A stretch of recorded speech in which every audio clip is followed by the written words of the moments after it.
Yeah, that's your name. Squirrels got me. Big Jim. Yeah. Really, really, really, really cold and fun. Cold and fun. Cold and fun. That's good that you think that of it, because that's what deer hunting typically is cold and fun. Yesterday morning, I'm glassing up on the pass, and I see these deer moving, and I'm like, ooh, there's deer moving. All of a sudden, I just see this person just head down, just hauling ass, wearing shorts and a t-shirt with a pack on. And I'm like, is that Tard? My dad always talks about floating through the woods like the autumn breeze. So Robert's when you're the ghost, and 275 what's pounds, I don't know how you do that, but the Freightliner. It's just like a creeper. You're just kind of up in the corner watching what's going on down there. yeah, You know, he's like, he's up there slapping, pissing all over everything. is it warm yet? How did you know the name of the actor? That's right. I know. Why did you say his name? Hervé Villagers. Remember this? You know what pert near means. If you know what pert near means and you live in America, you're a redneck too. Welcome to the Log Talk Podcast, brought to you by Pert Near Outdoors.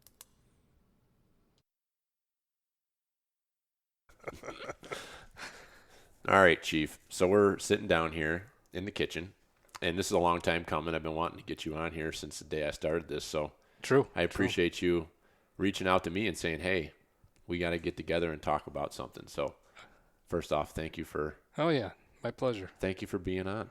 All right. So Joel, anybody who doesn't know Joel, anybody who's in our family knows him, but he's basically he's been in my life since, I don't know, you and Dad have been best friends since, I mean, probably before I realized that you were in the picture. True. I don't know. You It's guys been a met while. each other through the fire department. And, Yep, fighting the fire together. Yep. So you guys have been tight all through Jimmy and I's childhood, and you've been a huge part in our lives growing up as hunters and learning how to be a good man and how to be an outdoorsman and all that stuff. So that does not go without noticing how important you've been in our lives. So we've got some stuff going on here currently in New York that impacts you directly. True. An opportunity. True. And thought we were going to get on here to talk about that and how that impacts you personally, the opportunity here for Crossbow to have some more season time in New York State. So, Well, I have Parkinson's.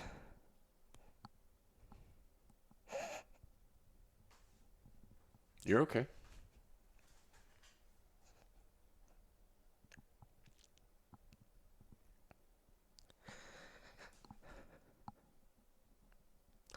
So Parkinson's is a neurological disease that makes you shake, does a lot of other things, and it starts to cause you to lose strength.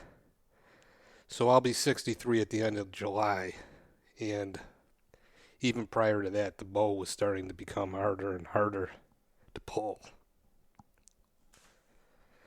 So I could still pull, but the problem is I can't hold still. So every once in a while I can hit the target, but for the most part, no. And it'll only get worse. But with a crossbow, on my stand, I actually am able to find a steadiness in using the bar to put the crossbow on and still shoot. Mm-hmm. So one of the problems with Parkinson's is, too, that you're very susceptible to the cold. And I get cold very quick. So at this point, I guess it's November 6th, I think we were able to use the crossbow. Yeah, usually it's the first Saturday of, or I don't know how they do that now. I don't remember. But it's early November. They do it for 2 weeks. I don't know how many years they've been doing that. Probably 5-6 years now anyway, where you could use a crossbow. Right. It's like 2 weeks. Yeah. Well, that's great, but, it'd be so helpful for me and other people that are handicapped to be able to get out earlier when the weather is warmer. Mm-hmm. So this new possible legislation is a godsend for for someone who's in the predicament that I'm in. But it's also going to help a lot of other people. But I still think, and I'm inclined to feel that, it should be opened up for the entire season.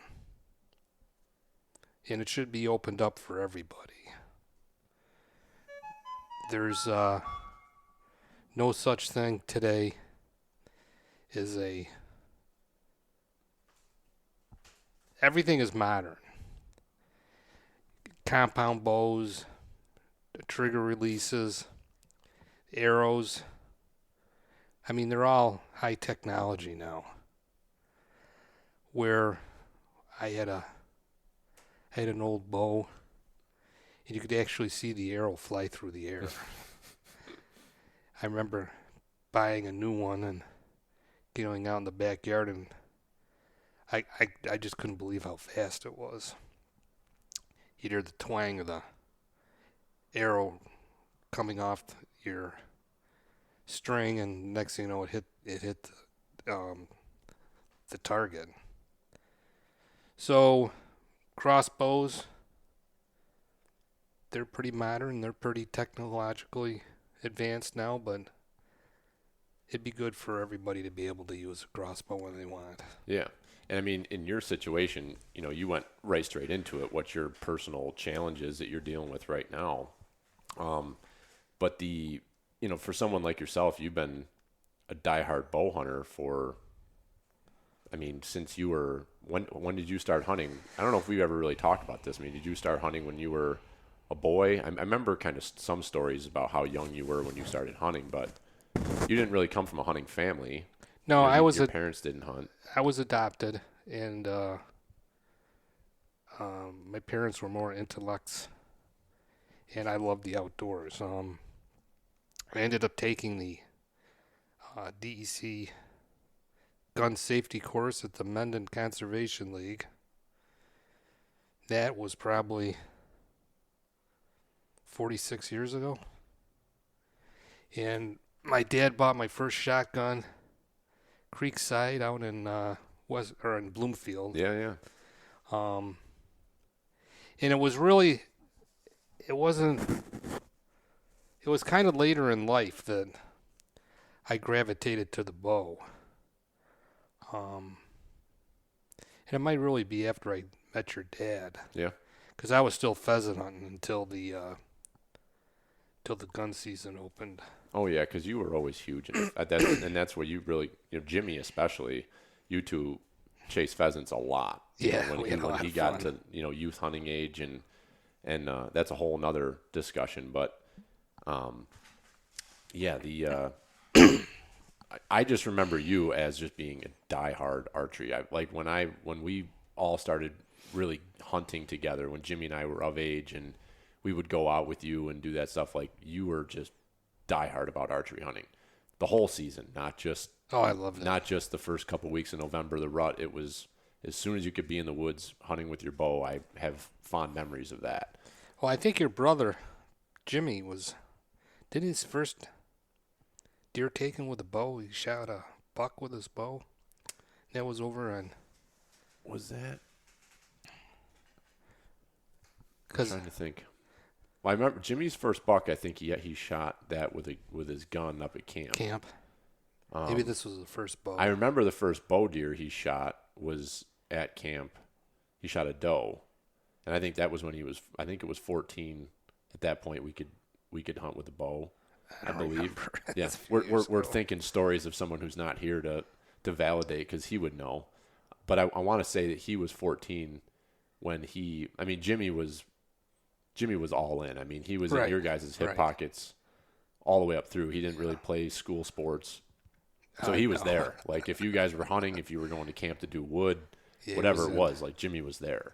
And I was there when I could be, but I was also very socially involved with the sports and friends, and going shopping with mom is what I get picked on for, Well, a little bit of that. Yeah, a little bit of that. But yeah, I mean, archery is just, that was my and your muzzleloader. You're big with a muzzleloader. I love my muzzleloader. So you live for that. You got you and Uncle Mike, hunting all gun season with your muzzleloaders on. Oh yeah. And but that the archery piece is so important to you, and I think that's the root of the story. And you went right straight into it with the challenges you're having on the health side of it. Correct. That has really toned back your archery hunting, just because you legally can't, not because you don't want to.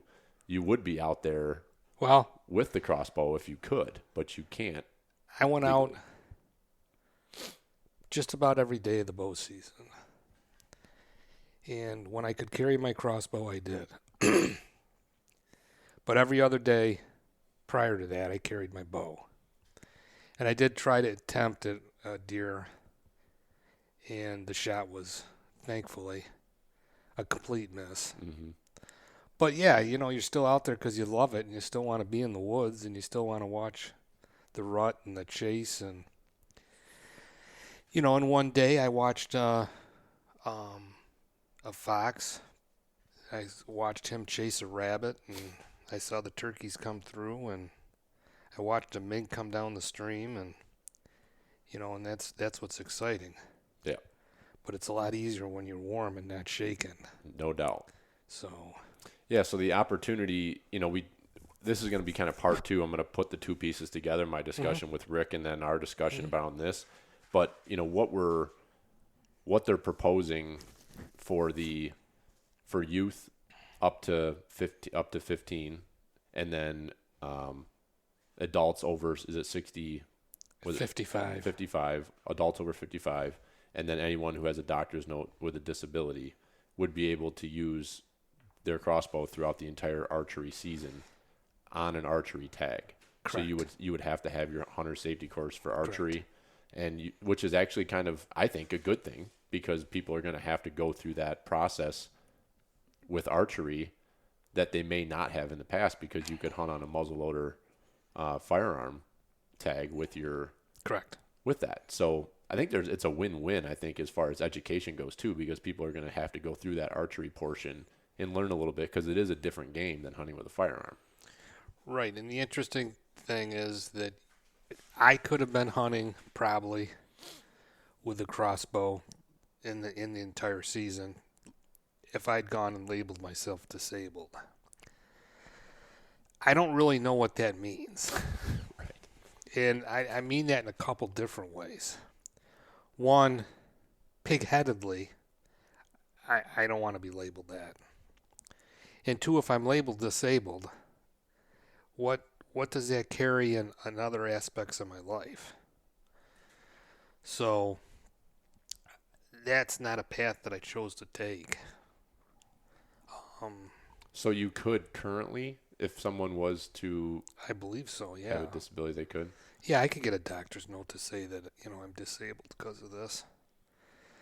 But like I said, I don't know what other ramifications that does in your life. Right. Yeah, and you have a challenge right now, but Right. it's not stopping you from living your life. Correct. This is just a little hiccup here that it Right. causes a little bit of a challenge. I'm not disabled. I'm just a little slow. Yeah. Well, you're calculated now. Right. You're not running around raising hell. You're doing things carefully, which maybe is for the better, Probably at this point in my life, Right. yeah. I'm running out of cats. Yeah.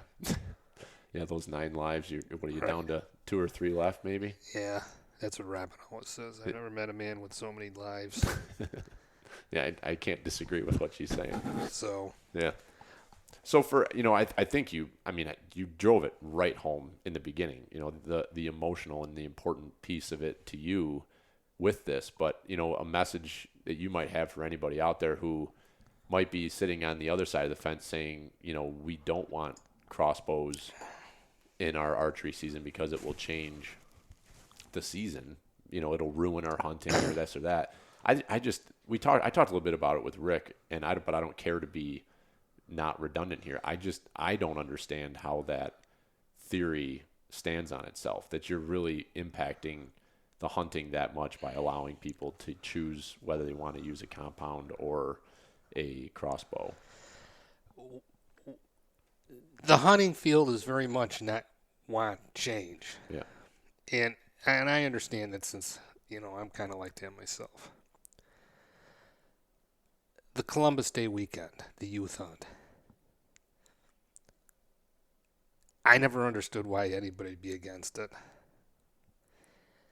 In the outdoor news, I saw articles that were just repulsive. Mm-hmm. Like in the letters of the editor type Letters to the editor. And in the New York Crossbow, is it Coalition? Mm-hmm. It's the same thing.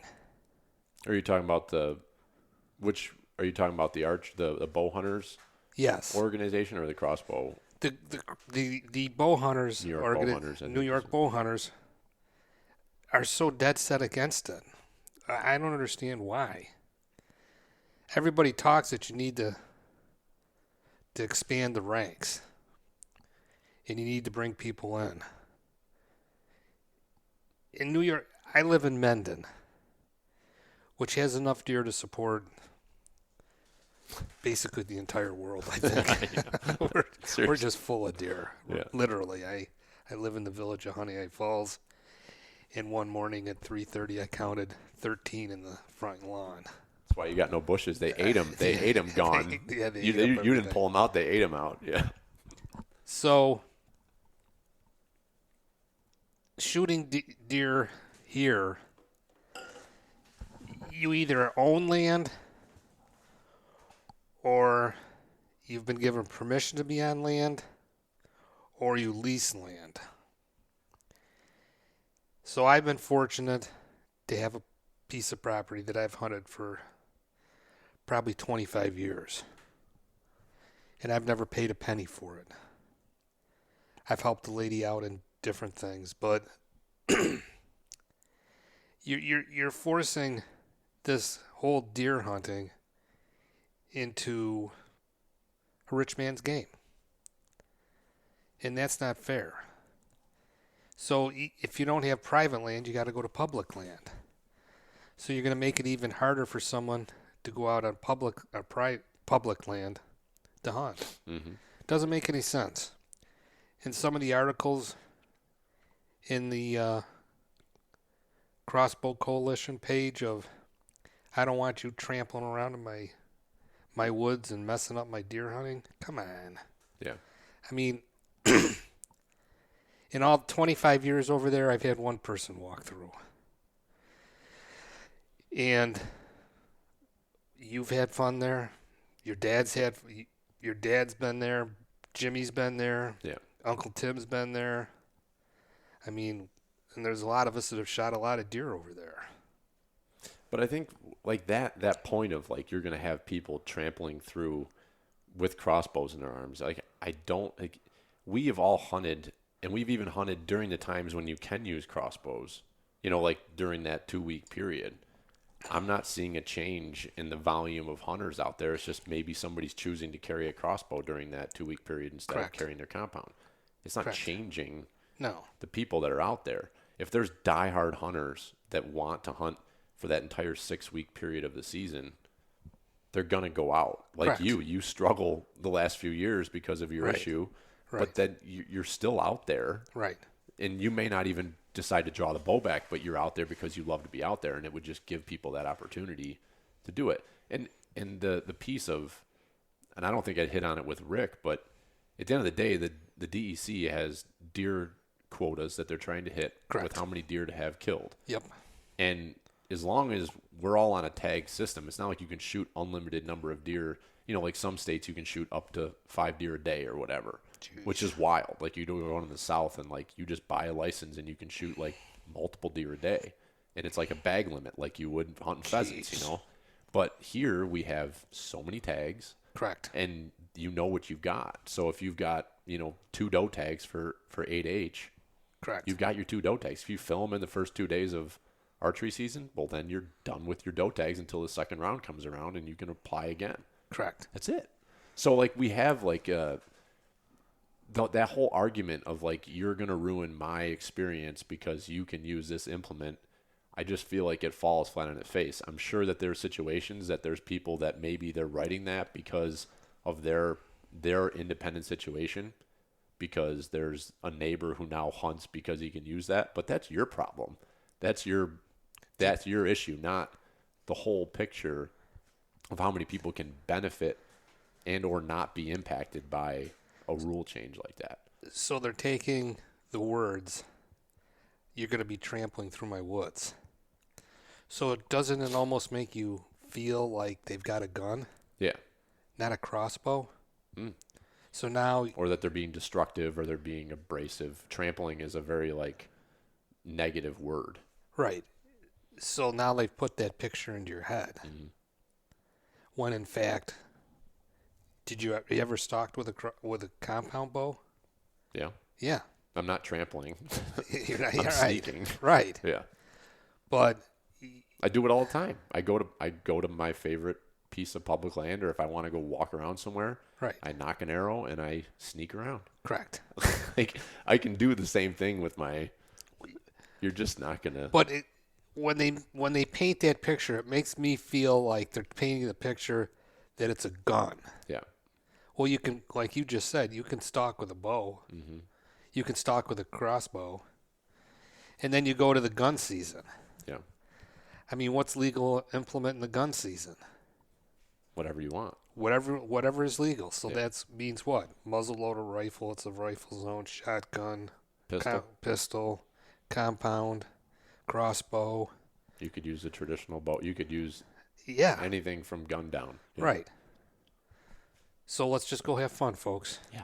What are we really talking about here? Right. Yeah, you got. I mean, again, I'm sure that there's individual, unique situations where people have problems with neighbors or trespassers. Correct. Those problems are not going to go away. It doesn't No. change with the weapon of choice that they No. can use. Trespassers are going to trespass. Correct. Problems are going to be problems.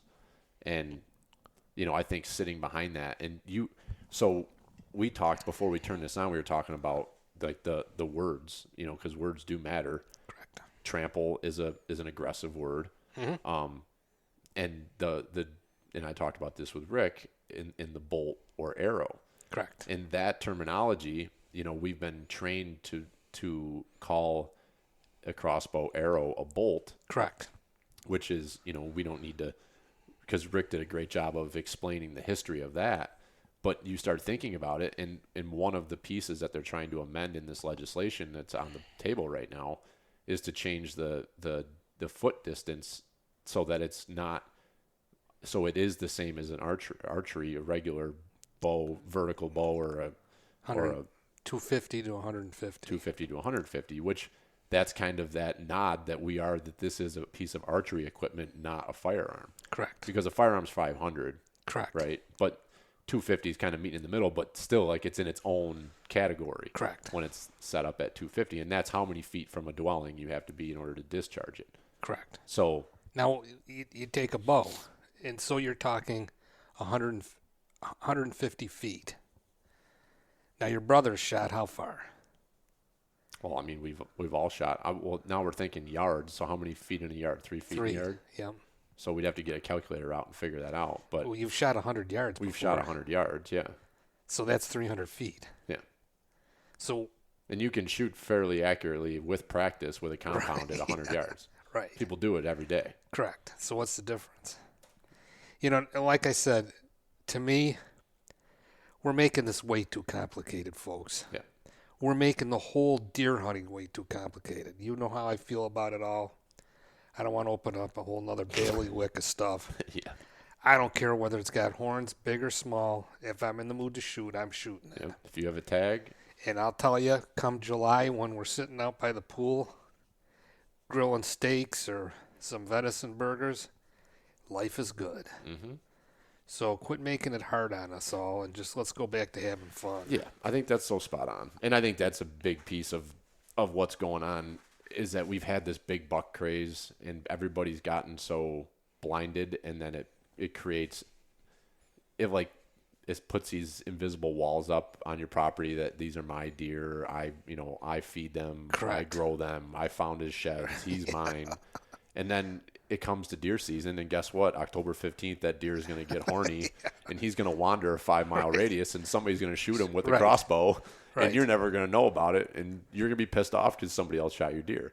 And it's at the end of the day, it's who cares?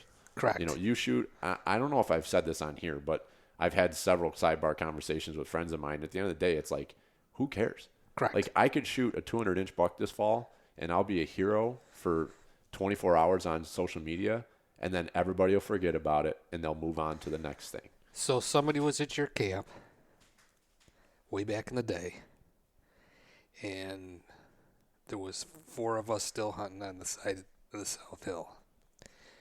And I think he was with you, and he shot a deer. And he shot a button buck. And he was all panicked about it. Yeah. Because where they hunt, you get in trouble if you shoot a Oh, button yeah, buck. yeah. I remember this. Yeah. And he came up to your dad and said, I shot a deer. And your father was all excited. And he said, well, where is it? He says, well, it's over there, but it's a button buck. I forget something about, God darn kid, let's go get it. Nice shooting. And, you know, everybody was excited. Oh, yeah. There's a whole backstory to it, but we'll leave the names out of it. But was that the one that I was with Chris and he shot it, and it was like we Correct. were right near the cabin, right? Correct, yeah. And you guys were all away, and Chris and I were Yeah. down. We were actually like just outside the yard of the cabin, Correct. playing in the puddles, Right. like because I still to this day love moving water. Correct. you So do. if I cut, that comes from Dad, because I'd be following him. We'd be out turkey hunting or whatever in the spring. So what do we say? Tree, apple. That tree apple falls right near the bottom of it. Dad, I mean, just my dad's giant size 14 feet in rubber boots, digging out, you know, the Yep. trough for the water to go through up on the upper logging road. Like, Oh, yeah. So I remember Chris and I were down there, and we were doing that, and maybe you guys bumped those deer from up on the side hill. I don't know. Probably. But we were of hunting it. We were 16, 17. Yeah. And we were right there, and deer come running down the hill, and Chris had a shot, and he shot one of them. Yep. And yeah, like there's a perspective in some places where, we've had these discussions, and it seems like every year this time of year we're saying, oh, hunt your hunt, do your thing, who cares? And then it gets to be later on, closer Correct. to deer season, you start seeing all these big bucks, and you're like, well, we got to hold off, we can't spook them. I'm guilty of it too. So am I. So am I. But at the end of the day, how many opportunities do you really get Correct. at those?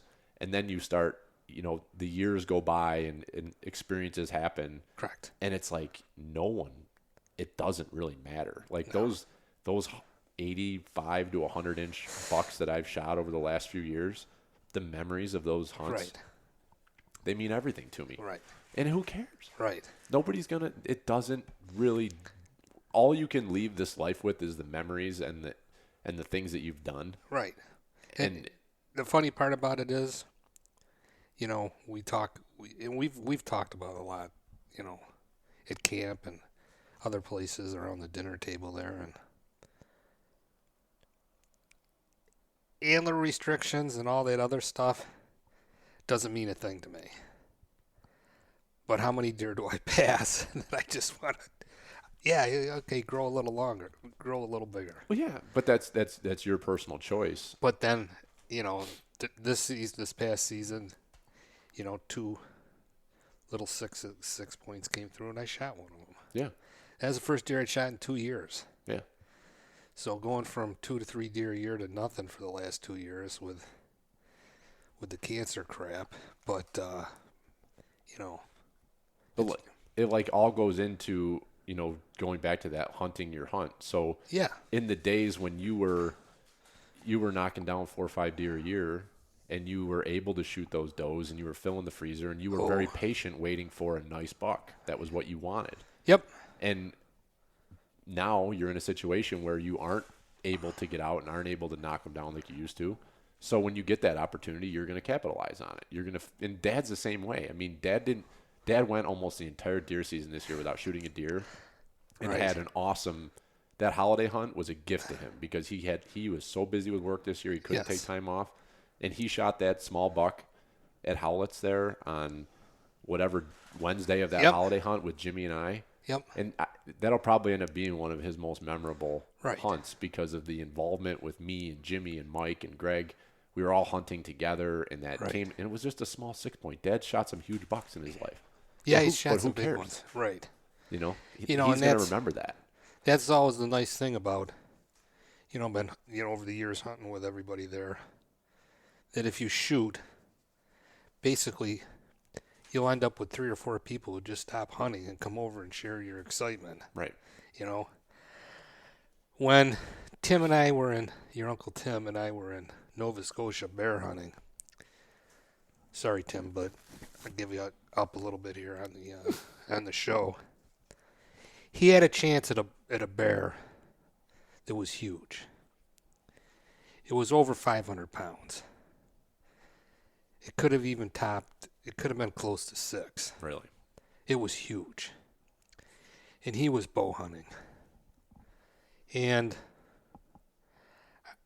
I remember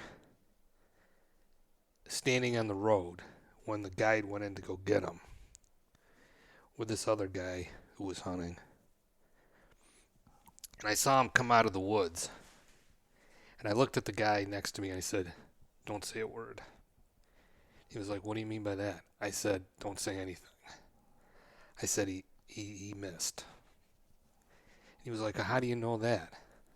I can tell by, being around him and stuff. And, as much as you share in the excitement of a successful hunt, harvesting an animal, you also have to share in the disappointment. I mean, it was a bear of a lifetime. Yeah. That thing was huge. Oh, my God. How big is that bear that in here? I didn't realize how big that was. I don't think I've seen that mount. That was taken in Maine. That's 250 pounds on the scale, not dressed. Okay. Man, that's a huge bear. So dressed, it was probably around like 210-ish? No, it was 250. Oh, dressed. Undressed. That's the weight. It was Live weight. Live was weight. 250. Yeah. But how much do they figure with bears the guts weigh? I have no idea. Because they don't gut up. They take them out whole. Gotcha. They take them out whole, but and then weigh they 'em. skin them. Do they gut them at all, or They gut them and then when they we took it to the to a processor and it Yeah. was all done. yeah? Because mine was two. I want to say mine was 210. Yeah, it was a good bear too. She was big. Yeah. Yeah. But that mounts. That's a sweet mount, especially with the. I mean, he's got a big head on him. Yeah, it was. Do you have the skull? Yeah, it's You right have on this- top of the gun Oh, okay. safe. That's the one that's on top of the gun Yeah. safe. But- But it's the experiences. I mean, you go back and just the story you brought up about Chris. It's like I knew exactly as soon as you started telling the story. And that's how long ago was that? That's 15, easily 15, if not 20 years ago. Well, let's Well, see. You're what? I'm 34. So 10 years would be 24. Yeah, so it's So probably 15 years would be 19. Yeah, so let's just say 15, 16 years ago. Oh yeah, That's a long time ago. Yeah. But like that's what this is all about. I mean, like that I can like recall that memory of where we were, what the Correct. situation was. I'm freaking cleaning the puddle out with my boot, and like and we got to get back to a lot of that is a lot of what hunting is to people, is the memories in the community and Sure. it being in touch with nature, and we got to get back to a lot of that. Right. Because a lot of people have lost sight of why we do it. And if their motives are different for their decision and their reasons, and that's fine. You do. That's fine. If you're a trophy buck killer and that's all you want to do, that's fine. Go get them. But then don't push down others who are just out there trying to have an adventure or fill the freezer, because they're not impacting your. They're at the end of the day, they're just not. No. We're dealing with nature. We can't control to a certain extent what they're doing. So I sat over here, and it's been a long time since they planted anything in the field. And it was all corn. And the deer would move through it and come in and out, and it was fun watching. And then they cut the corn. So one day, I sat out there, and I counted 60 deer. Throughout the time I sat, I quit at 60, which doesn't mean that there was 60, but maybe they were, Seen the same deer multiple Right. times, or but a group of 12 came, a group of 22 came out. jeez. Yeah. And I never shot anything at all. But to watch that and to see all those deer and how they work and how they act together, and I mean that's the fun part of it for me. love harvesting, but you know, like all the years at camp, it was a good time. We just had fun, Yeah. you know. But and like you're saying, you got to get back. TV made it. They commercialized it. They commercialized it, and one day they were talking about food plots. They had a brand new John Deere tractor and a brand new planter. They had at least $400,000 in a brand new tractor, and they had a full pallet of biologic, which is probably what, $5,000? Easily. I mean, that stuff's not cheap. And if it's a pallet, you're probably dealing with 50 bags. I don't know. I'm like, wow, we kind of use like a spreader and just kind of spread it out and then try to Drag some log chains around. Well, one year, your Uncle Mike and I, we planted, then we drove the four-wheelers back and forth over it for like 40 minutes. You know? Yeah, now you go broke because gas is $4.50 a gallon. Yeah. But that was kind of the point that I started to say to myself, you're kind of losing me because this is way beyond my means. Yeah, it's unrelatable. I mean, Right. You're at that point when you've got equipment like that, you're farming. You're not Correct. You're not planting a 1 acre food plot in the woods.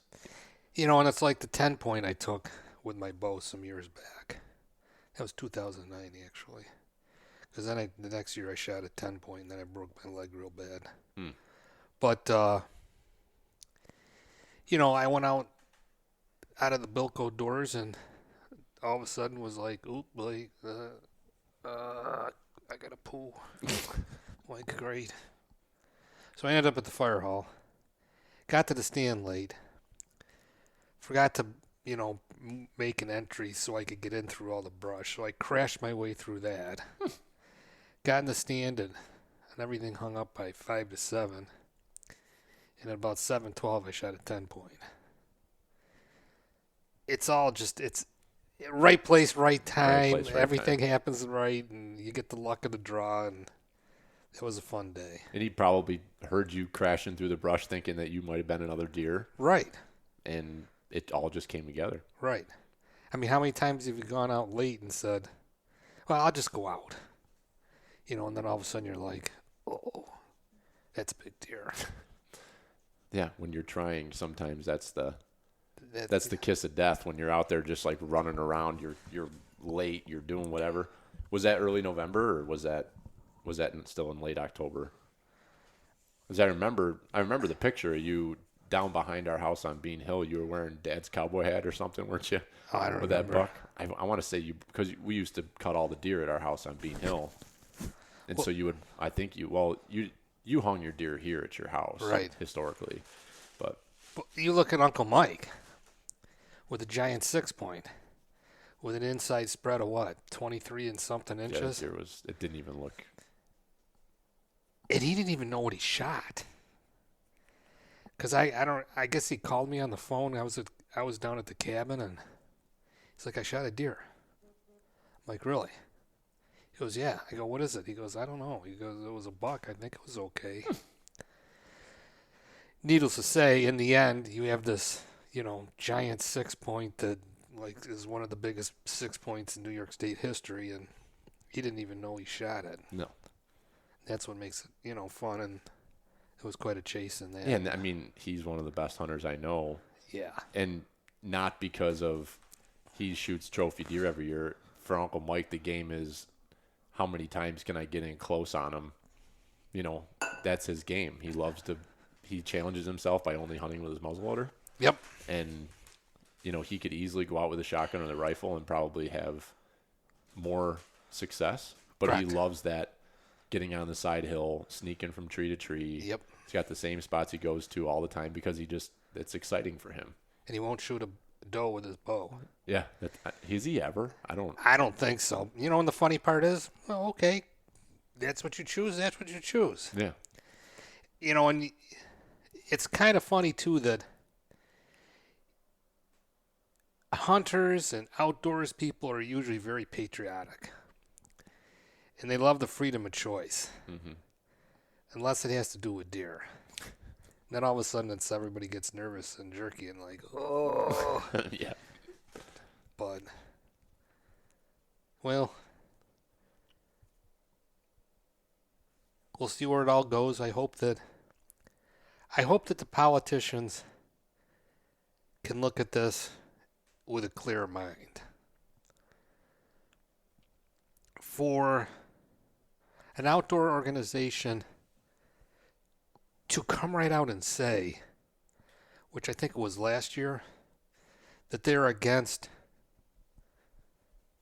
even for the disabled, crossbows, is selfish beyond belief.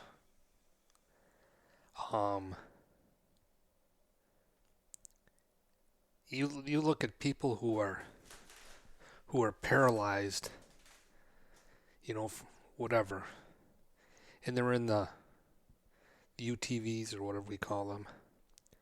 You're going to limit them too? That makes no sense to me, and it's plain selfishness.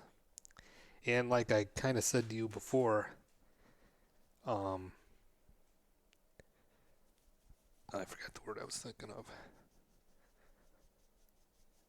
Well, it singles out a group of people.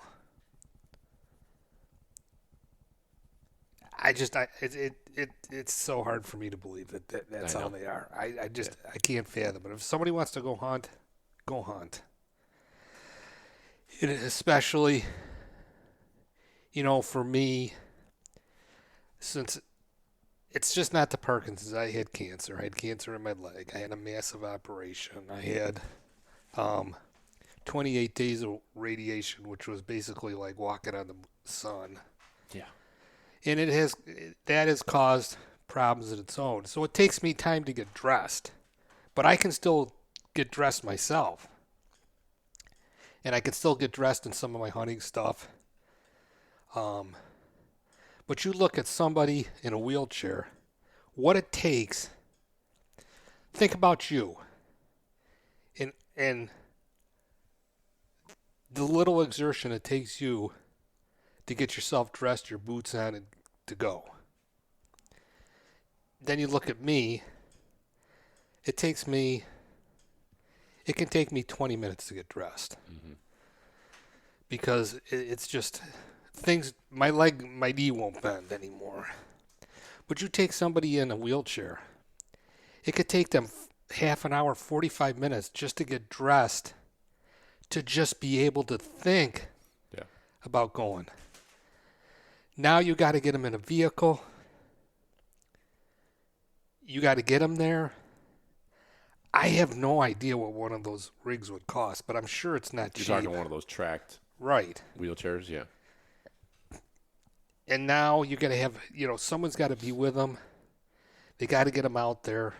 They got to get them set up. And you're just praying for something to come by. Yeah. So where I'm going is, you really want to tell these people they can't hunt early? Yeah.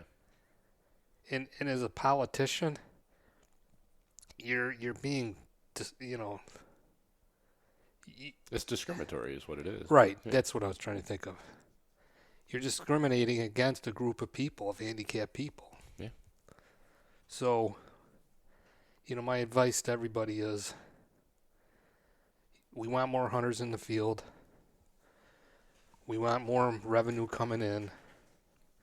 Let's start opening up things. Let's quit bitching about everything. Let's just go back to having fun. Yeah. Because back when I started,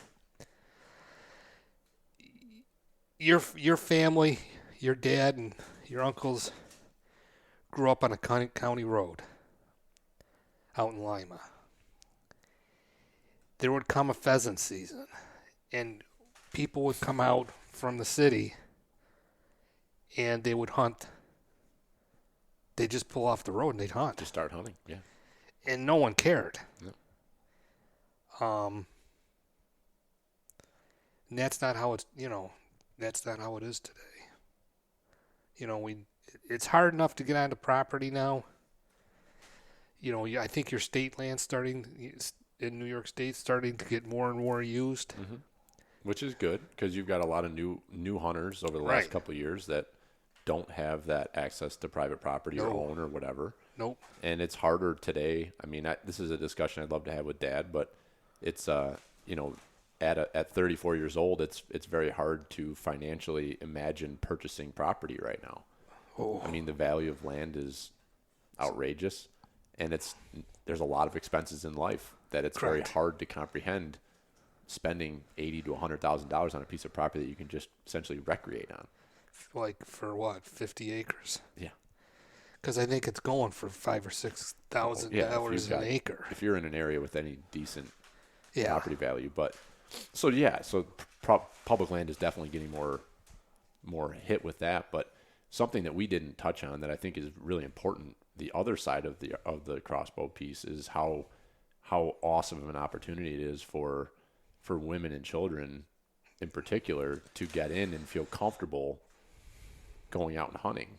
Yeah. And so Robin in particular, you and I talked about her story, and that's someone who has taken an interest in hunting because of you, likes going out with you. So she had gone out with you quite a bit just to sit with you. And then she decided a year and a half ago, 2 years ago, to get her hunting license. Is that right? Yeah, she got all her hunting licenses. So she went ahead and did that, and she took her first deer this year with the crossbow, and you said she's completely hooked. But that was something that was not overly, the crossbow allowed her to do that. Correct. Because of the ease of use. You were saying she struggles to draw a bow back. Yeah, she can't. I mean, you got to have a minimum of 45-pound draw length, I believe it I is. think legally, yeah. And she can't do that. So if you go by what the law is today, she can't hunt until, the first weekend or the first 2 weeks prior to the gun season or whatever it is. That cuts way down on things. And we're not one that wants to break the law or anything, and so we don't. But that would open up a huge opportunity for her to be able to go out. I remember this past season going out with her late, and she's sitting there just shivering. And that doesn't make it. It makes it hard. Once you take a deer, it's easier to sit when you're shivering. Yeah, because you kind of know what it leads up to. Right. But when you haven't experienced that, and even if you are, I mean, it's just miserable to be cold. You really got to be hardcore into it to want to sit there when it's 35 and raining. Yep. November 5th. Like that's, you need to be there because of what can happen. Right. But it sucks. There's really nothing fun about it. No. So, got off on a few tangents there of storytelling, but Yeah. that always is going to happen with hunting. No, I think that call, that you're spot on there, and it's from the heart, the call to politicians that you hope that they can look at this with a clear eye and not look at it emotionally from certain people's points of views of how this could degrade their experience or this or that. Instead, look at the bigger picture of how much this can benefit thousands of people's experience Correct. in the outdoors and make it more equitable and not discriminate against someone who may have an inability to use modern, compound bow or even recurve to pull that back and aim. You're making this legislation is common sense. It's going to open up opportunity for tons of people that don't have that opportunity right now. And I don't see how it could do anything but good for our hunting community here in New York. Right. Back in the day, they had releases. There was a huge anger on that. Well, there's no more anger about it because everybody uses one. Everybody's got one, yeah. I don't know really anybody who uses a string or fingers. So let's move forward. Let's allow change. This isn't change in a bad way. This is change in a positive manner. And like I said earlier, I hope the politicians can look at this in the light that it's being put forth. Not in the bow hunter, Central New York bow hunters, and not in the Crossbow Coalition. Look at it for its own merits and what it will really mean for a lot of people and the opportunities that it's going to give people. And I hope it goes forward. Amen to that. All right. I think we'll leave it there because I think that's a good spot to end it. But we got you talking. Next time we're going to get you. We're going to get telling some more stories because there's more out there. But thank you, Joel. I appreciate it. And okay, thank you. I hope this all passes for you and everybody else who could really benefit from this opportunity. So hopefully it does. Thank you for your time. Thanks, Chief.